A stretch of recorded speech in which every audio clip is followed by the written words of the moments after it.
Lavdi dhe falëndrimesh për Allahun fuqiplot, të cilën besojmë se Zoti i vetëm që meriton adhurim.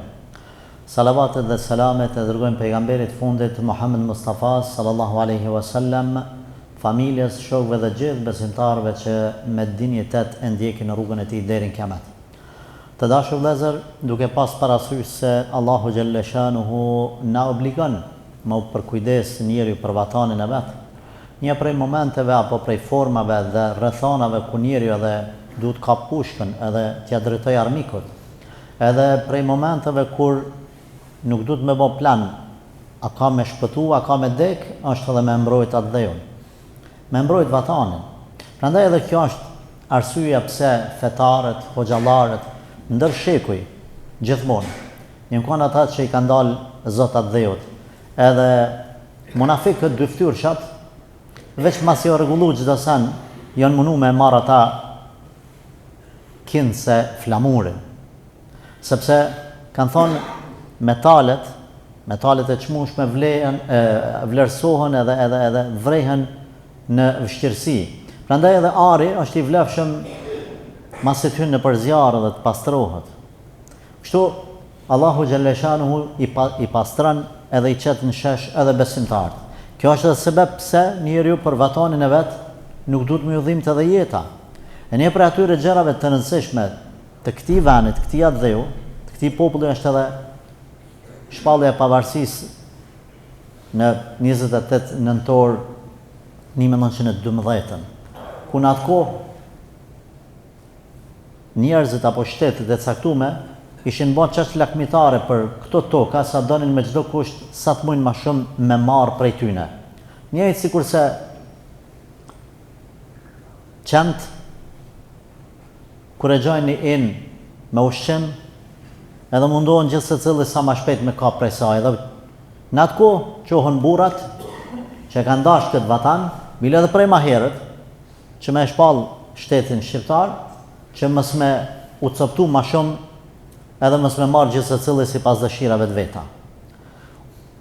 Hutbën të cilën unë kam paradurve desha t'ua lexoj për shkak të bukurisë së saj, pa dashur me ndërhy unë shumë në ta. E para thot, ndër ngjarjet që kanë peshë të vetë padyshim edhe 28 nëntori i vitit 1912 kam për qëllim, dita kur ky popull të gjendur përballë një realiteti të për dhe të pamëshirshëm, u bashkuan dhe shpallën pavarësinë me 28 pra të muajit nëntor. Kjo është ceremoni formale, por ai mbetet një simbol i bashkimit rreth interesave të këtij dheu. Duke marrë parasysh rrethanat e sotme dhe duke qenë se kjo datë e bekuar përkon edhe me ditën e xumë, atë normal që ja vlen me fol diçka për ta. Përkushtimi për atë dheun është një detyrë fisnike edhe fetare. Të dashur vëllezër, dashuria për vendin është pjesë e natyrës së njeriu. Pejgamberi alayhi salatu wasalam kur u larguan nga Mekka apo e larguan me detyrim të tjerë, doli në një kodrinë aty në periferi dhe filloi me çan. Tha oj Mekë, nuk ka qytet më dashur për mua se sa ti. Vendlinja jame. Mirë po tha sikur popullit mos më kishin nxjerr me zor, s'kisha me dal pikë tushit. Pra pi atë dheut vet. Po ashtu pejgamberi alayhi salatu wasalam pastaj kur shkoi në Medinë, kur qëndronte në ndonjë udhtim larg Medinës, sa po afrohej në periferit të qytetit, ju thoshte sahabëve të ngutemi, të shkojmë më shpejt në vendin tonë. E donte vendin ku jetonte, pra Medinën. Ky shembull argument që ne kanë përmend dietarët se njeriu me dashur atë dheun, me dashur kthimin në vendlindje, në ajo në vendlindje, është pjesë e natyrshmërisë së njeriu. Po ashtu sakrifica për këtë vend, për vendin e vet, është pjesë e fesë. Allahu xhalla shanu ka thënë, mos i quani të vdekur ata që janë vrarë në rrugën e Zotit. Përkundrazi ata janë gjallë dhe ushqehen te Zoti i tyre. Surja Al Imran, ajeti 169-170. Domethënë ai i cili vdes për disa parime, e një prej tyre për mbrojtjen e vendit vet, e pragut të shtëpisë, e familjes, e moralit, e jetës, e dinit, ai nuk vdes. Ata Allahu xhelle ka zgjedh për mos me vdek kurrë. Veç një problem është me neve, se na nuk mundemi me me komuniku me ta, nuk mundemi me jetu edhe me përjetu atë që ata e përjetojnë, veç kjo është problemi. Sikur na ta besonim që duhet, nuk do t'i konsideronim ata të vdekur, se Zoti ka thonë që ashtu. Po ka marrë dita kur na kemi me pa realitetin e tyne dhe kemi me ju marrë lakmi. E vetmja gjë është që mund të bëhemi pishman nëse ata nuk na bëjnë halal gjakin e tyne. Vetë që kjo. Nëse na amanetin e tyne, sakrificën e tyne e keq përdorim, kjo mesele tjetër. Këtu duhet me pas kujdes. Vazhdojmë. Këta janë njerëz që jetojnë mes nesh me kujtime dhe heroizmat e tyre, thot shkrimi, dhe tek Zoti me shpërblim të pamatshëm. Prandaj, të akuzosh një musliman se nuk ka ndjenjë atë detare është ignorancë dhe padrejtësi kur besimtari vdes për atë dheun. Është i gatshëm me vdek. Edhe din që ka me shku në xhenet për këtë qëllim të lartë. Thot, sa i përket kontributit të hoxhallarëve dhe dietarëve për kombin dhe arsimin përmendim në vjem. Kohëve të fundit kemi dëgjuar zëra keqadashës që synojnë ta shndrojnë çështën kombëtare në burim përçarje. Kanë nga ata që e identifikojnë kombin veç me një përkatësi fetare, duke i shpallur muslimanët si të huaj për kombin, akuzë rënd e pavërtet dhe rrezikshme. Zoti i vraft ata. Të heshtin përballë këtyre shpifje do të ishte tradhti ndaj ulemave të mëdhaj, ndaj Haxhi Ymer Prizrenit, themeluesit të lidhjes Prizrenit, antarët e së cilës ishin pothuajse të gjithë musliman. Lidhja Prizrenit që ishte më shumë se thjesht një organizim dhe mesazhet e saj që ishin më shumë se thjesht pakënaqësi dhe revolt ndaj shtypjes, kishte edhe synime arsimore. E para, të gjithë në punësit në Shqipëri ishte kusht në atë kohë të dinin shqip. E dyta, arsimi të përhapej dhe të zhvillohej në gjuhën shqipe. E treta, të ndashin mjetet për zhvillimin e shkollimit kombëtar. Sa i përket të tjerëve që kanë kontribuar prej hoxhallarëve, thot është Daud Efendi Boriçi, themeluesi i lidhjes së Prizrenit dhe hartuesi i abetarës parë shqipe. Ai shkroi: Shqiptarin me mënyrën e shkronjave që kam kallëzu, mrenda pak kohë mundet me shkru gjuhën e vet. Pastaj e kemi Hafiz Ali Podgoricën, kryetari i Bashkisë së Durrësit, që me dorën e tij ngriti flamurin kombëtar në Durrës. Hoxh Vebi Dibra thot firmëtari i pavarësisë dhe fetfaja e tij e njohur se flamurin që e kemi sot është ai që e ka dhënë fetfan me pas flamurin kuqezi me hijen e Shqiponjës. Me hijen e Shqiponjës, sepse Shqiponia aty është hijezimi i Shqiponjës. Ai futi gjuhën shqipe në xhami dhe vendosi vulën e parë me Shqiponjë në institucionet fetare. Pastaj Hafiz Ali Korça, një ndër mësuesit e parë të shkollës shqipe në Korçë, u cilësua si ai që i ujiti shkronjat e Naimit. Hafiz Ibrahim Dalliu me kontributin e tij të cili u themelua pra Normalja, shkolla normale e Elbasanit, edhe ky mbetet emër kyç në histori. Molla Idris Xhilane, duke përhapur me për djem e vajza, thoshte: "S'ka fe pa adhe. Pa një adhe të lirë feja nuk mahet, nuk mund të ushtrohet." Ai pashtu i prosiste bashkëkombësit e tij që mos ta braktisin tokën e me ik prej këtij vendi. Jemi përgjegjës para Zotit dhe para kombit për varret e prindërve tanë. Nuk guxojmë të heqim dorë prej këtyne varreve, t'i lëmë të shkreta këto toka për t'i lavruar derrat e kolonëve slav. Zoti na ruaj pikë kësaj gjëje. Fjalë e madhe.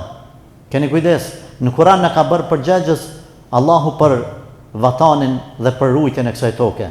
Dhe kështu, qindra e qindra hoxhallar të njohur të panjohur e dhanë kontributin, dijen, por edhe jetën e tyre për këtë atë.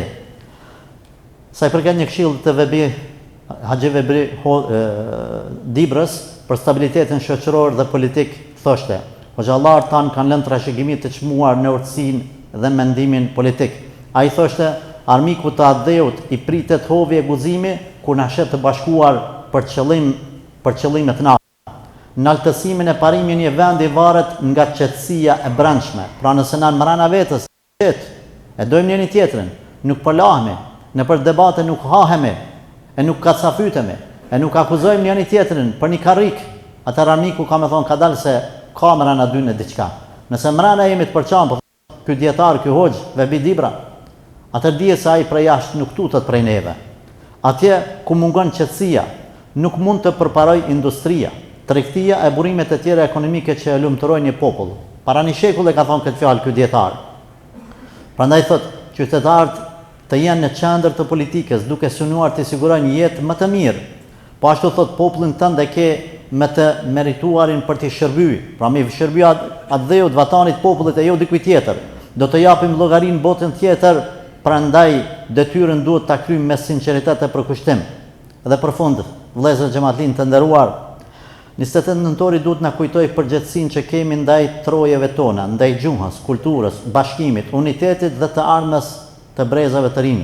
Sakrifica atyre që dhanë jetën për këtë vend duhet të jetë frymëzim për të ruajtur bashkimin dhe për të kundërshtuar çdo nismë përçarje dhe destabilizimi për trojet e atë dheut tonë. Ashtu si udhëhecit tan urtak apo të mençur diku sot duke pasuar në falni gjurmët e tyre, duhet kemi detyrë që ta ruajmë unitetin, ta forcojmë shoqërinë, të shërbejmë këtij dheu për hir të Zotit, në emër të Allahut dhe me këtë fitojmë shpëlimin e kësaj bote dhe të botës tjetër. Të dashur vëllezër, pa dashur me zgjat.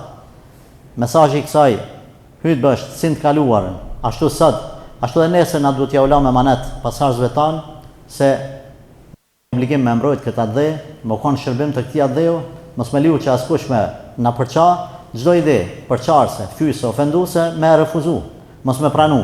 Dhe ta mbrojsh vatanin, ta duash këtë vend, t'ia shërbim të ti, është sevap. Është sevap. Pa marr parasysh, ai që dën me përça, a falet as falet. A kushat e ka, shikamin edhe pikahit është. Nuk ka pjesë në shoqërinë tonë. Mos u shoqëroni me njerëz të tillë, refuzani, kundërshtani edhe mbrojeni atë dheun. Nuk është atë dheu veç i pushtetarëve, veç i udhëhecëve, është i krejt neve. Duhet me të udhëzim çdo gjë e cila është në dëm të vatanit. Lutë Allahu në xhel që të na uzoj, na bëjt vetëdijshëm, ta dojmë këtë tokë. Ja sot si falemi ne të lirë, sot që shkojmë në për xhamia të lirë, falim Bajramin pa problem, në kohën e luftës nuk është fal Bajrami, ju e dini. Ditën e Bajramit, fshatin teme kanë largu prej Katunit, prej venit, për Shqipni. E sot ti falesh lirë, kjo është mas pari falë Zotit Xheleshanu, pastaj kontributit gjithë secillit. Keni kujdes, se Zotit e jep të mirën, por nëse s'din me majt ta merr. Nëse s'din me majt ta merr, e nuk na lejohet neve që të shohim djemtri, vajza të reja që përdorin drogë, përdorin alkool, vajza në parking, zbret për autobusit dhe shan djalin, shokën e shkollës. Kjo nuk është ardhmëria e këtij populli. Këta nuk duhet ta tolerojmë, sa do ne të pash të tillë. I kesh përmetar të keq. Prandaj gjithë secili le të punojë se dikush ka sakrifiku për marrë çeto. Thashë gjoki aty në dëshmorëve, pala na bën halal ata. Allah na forcoft, Allah na uzoft, Allah na përmirësoft. Ja Rab na fal. Ja Rab na fal. Ja Rab na fal. Fali vllatë tanë, uzojmë rrugën e drejtë. Fali prindërit tanë të vdekurit, më shiroj me rahmetin tënd, o gjithë mëshirshëm, mëshirplot. Amin, amin, amin. Aqulu qawli hadha wa astaghfirullaha li wa lakum walhamdulillahi rabbil alamin.